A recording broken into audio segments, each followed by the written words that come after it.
Start చేస్తున్నాను. జై వాసవి. నా పేరు విడియాల నూతన్ కుమార్.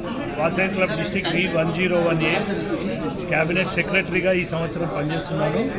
నేను ఇంతకుముందు క్యాబినెట్ ట్రెజరర్గా, డిస్టిక్లో ఐపీసీగా, డిస్టిక్ ఇన్ఛార్జ్గా, అంతకుముందు ప్రెసిడెంట్, ఆర్సీ అన్ని పదవులు చేసి ఇప్పుడు క్యాబినెట్ సెక్రటరీగా చేస్తున్నాను. నా వృత్తి వచ్చేసి వ్యాపారం. నేను గత 30 సంవత్సరాల నుంచి వ్యాపారం చేస్తూ ఉన్నాను. మా ఫ్యామిలీ వచ్చేసి నాకు ఒక పాప, ఒక బాబు. పాప వచ్చేసి ఇంటర్మీడియట్ సెకండ్ ఇయర్ మొన్న కంప్లీట్ చేసింది. బాబు వచ్చేసి ఫస్ట్ ఇయర్ ఇప్పుడు అయిపోయి సెకండ్ ఇయర్లో ఉన్నాడు. పాప ఏంటంటే ఇంటర్మీడియట్ అయిపోయాక ఇప్పుడు నీట్ MBBS సీట్ కోసం వెయిట్ చేస్తుంది. వృత్తిరీత్యా నేను మొదటి నుంచి వ్యాపారం కంప్యూటర్స్లో చేసేవాడిని. నేను ఒక 10 ఇయర్స్ కంప్యూటర్స్ చేసిన తర్వాత ప్రజెంట్ 20 ఇయర్స్ నుంచి సీసీ కెమెరాస్ అనేది చేస్తూ ఉన్నాను.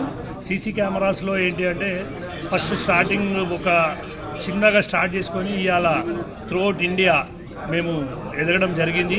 మొన్న గోవాలో జరిగిన నేషనల్ గేమ్స్ కూడా టోటల్ 500 కెమెరాలు కూడా పెట్టడం జరిగింది. మేము ఉండేది వరంగల్ నుంచి త్రూఅవుట్ తెలంగాణ, ఆంధ్ర మొత్తం అన్ని దిక్కుల్లో సీసీ కెమెరాలు గవర్నమెంట్ కాంట్రాక్ట్స్ అన్నీ చేస్తూ ఉంటాం. దీంతో పాటుగా మా ఓన్ బ్రాండ్ దృష్టి అనే ఒక బ్రాండ్ క్రియేట్ చేసుకొని, దృష్టి అనే ట్రేడ్ మార్క్ రిజిస్టర్ చేసుకొని, ISO సర్టిఫికేషన్తో ఒక ప్రైవేట్ లిమిటెడ్ కంపెనీ ప్రిపేర్ చేసుకొని, ప్రైవేట్ లిమిటెడ్ కంపెనీ ద్వారా మేము ఇప్పుడు వ్యాపారం చేస్తున్నాను. నాకు వచ్చేసి ఒక 5 బ్రాంచులు ఉన్నాయండి. ప్రతి బ్రాంచ్కి ఒక మేనేజర్ ఉంటాడు.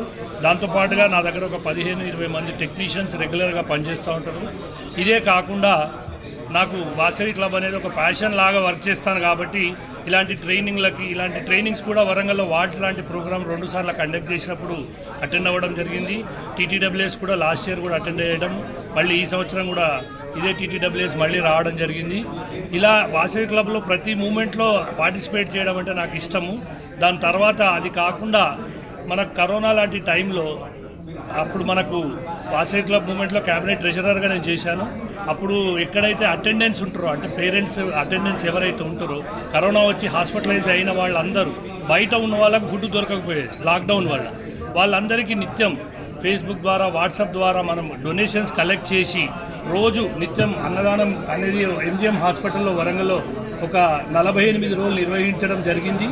దాంతోపాటుగా అందరితో పాటు ప్లాస్మా అనేది ఒకటి అప్పుడు చాలా రెగ్యులర్గా అవసరం కాబట్టి నేను స్వయంగా ఒక 2 సార్లు ప్లాస్మా వేయడం జరిగింది. ఒక 20 మందిని మోటివేట్ చేసి ప్లాస్మా కూడా ఇప్పించడం జరిగింది. ప్రతి సంవత్సరం ఒక 50 మంది నుంచి బ్లడ్ డొనేషన్ చేయించడం నాకు ఒక హాబీ. అది ఇట్లాంటి సేవా కార్యక్రమాలు ఎన్నో చేస్తూ ఉంటాను.